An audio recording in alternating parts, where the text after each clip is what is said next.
Online installment loans, I know you've heard of them. They have taken the subprime market by storm. And while they're not the same as payday loans, this type of debt has longer maturities, but the same type of triple-digit interest rates. And it is a booming business. They're targeting the middle class who just can't keep up with rising costs, even as paychecks have begun to go up. I want to bring in Young Americans for Liberty analyst Kristin Tate. Kristin, the numbers are staggering. I mean, I think we've gone from like $10 to $50 billion. And what some people are concerned about is because it's online, some of these businesses get to skirt in-state usury laws.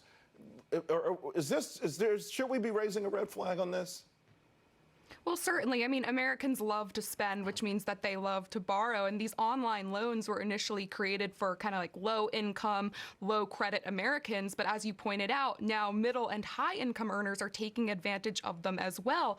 And these loans have insane interest rates that are just exorbitant. But ultimately, Charles, nobody is forcing people to take out these loans. So I am generally very much against government coming in and heavily regulating these loans. We ought to let the market and consumers decide which financial lending products thrive and then which ones kind of fall by the wayside. And you know what? Some people are going to get hurt in that process. They're going to file bankruptcy, but that is the way the market works. We cannot protect everybody from making dumb decisions. And I also want to point out, if the government did step in, that would be the same government that created the artificial price increase of things like housing, education, and medical costs due to subsidies. I mean, these are the same increasing costs that are causing people to take out the loans in the first place. Right. I mean, I'm with you when it comes to buyer beware, but I am concerned in this political climate, especially, after seeing what happened with the housing crisis, that implosion of the economy propelled President Obama into office, and it also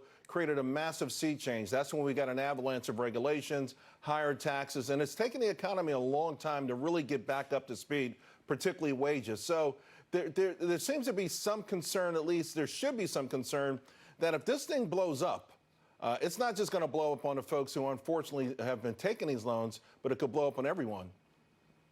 You're right. And ultimately, this all comes down to consumer education. Consumers have got to educate themselves about basic finance, spending, and saving. This starts in the home and in the classroom. But as we talk about a lot on this show, public high schools and even colleges don't even teach people often how to balance a checkbook anymore. But I want to say, these loans could be beneficial to some people in a bind. There could be a place for them in the market. These are products that should only be used in extreme situations when other lines of credit are not available to the consumer. So, use at your own risk. People need to be educated. You're absolutely right. I mean, it could be a lifeline for many people. And the idea is to have some discipline there. And we all have desperation from time to time. Kristin, really appreciate that. Thank you. Thank you so much, Charles. So, folks, we are watching this market.